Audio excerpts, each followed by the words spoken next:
ಹೆಲ್ದಿಯಾಗಿ ತಿನ್ನಬೇಕಂತ decide ಮಾಡಿದ್ನಲ್ಲ, ಅದಕ್ಕೆ plane chapati ಏನು ತಿನ್ನೋದಂತ ಅದಕ್ಕೊಂದು ಸ್ವಲ್ಪ ಮೆಂತ್ಯ ಸೊಪ್ಪು ಹಾಕಿದ್ದೆ. ಆಮೇಲೆ ಚಪಾತಿ ಮಾಡ್ಕೊಂಡಿದ್ದೆ. ಅದಾದಮೇಲೆ ಬ್ರೇಕ್ಫಾಸ್ಟ್ಗೆ ಕುಡಿಯೋಕ್ಕೆ ಗಂಜಿ ಮಾಡ್ಕೊಂಡಿದ್ದೆ. ಅದಾದಮೇಲೆ ಸ್ಪ್ರೌಟ್ಸ್ ಕಟ್ಟಿದ್ದೆ, ಅದು ಬಂದಿತ್ತು. ಅದಕ್ಕೊಂದು ಸ್ವಲ್ಪ ಕ್ಯಾರೆಟು, ಕುಕ್ಕಂಬರು ಮತ್ತು ಒಂದು ಸ್ವಲ್ಪ ನಿಂಬೆ ರಸ ಎಲ್ಲ ಹಾಕಿ ಕೋಸಂಬರಿ ಥರ ಮಾಡ್ಕೊಂಡಿದ್ದೆ. ಕುಕ್ಕಿಂಗ್ ಮಾಡೋಕ್ಕೆ ತುಂಬ ಪೇಷನ್ಸ್ ಇರಬೇಕು. ಇಲ್ಲಿನ ಜನಕ್ಕೆ ಟೈಮೇ ಇರಲ್ಲ. ಅದಕ್ಕೆ ವೀಕ್ಲಿ ಒನ್ಸ್ ಕುಕ್ ಮಾಡಿಬಿಟ್ಟು ಫ್ರಿಜ್ಜಲ್ಲಿ ಇಟ್ಕೊಂಡ್ಬಿಡ್ತಾರೆ. ಆಮೇಲೆ ಅದನ್ನೇ ತಿಂತಾರೆ ವೀಕ್ಲಿ. ಅದೇನು ಚೆನ್ನಾಗಿರುತ್ತೆ, ಸೊಪ್ಪೆ ಆಗಿರುತ್ತೆ. ನನಗಂತೂ ಇಷ್ಟ ಆಗಲ್ಲ ಅದು.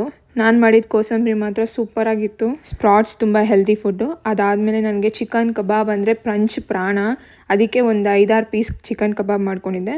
ಅದಾದಮೇಲೆ ನನ್ನ ಮೆಂತಿ ಚಪಾತಿಗೆ ಮೊಸರು, ಉಪ್ಪು ಮತ್ತು ಖಾರ ಹಾಕಿದ್ದೆ ಅದನ್ನು. ಆಮೇಲೆ 1-2 ಸೌತೆಕಾಯಿ ಹೆಸರಿಟ್ಕೊಂಡಿದ್ದೆ, ಅದನ್ನು ತಿಂದೆ. ಆಮೇಲೆ ನನ್ನ ಫೇವ್ರೇಟ್ ಕಬಾಬ್ ಇಟ್ಕೊಂಡಿದ್ದೆ.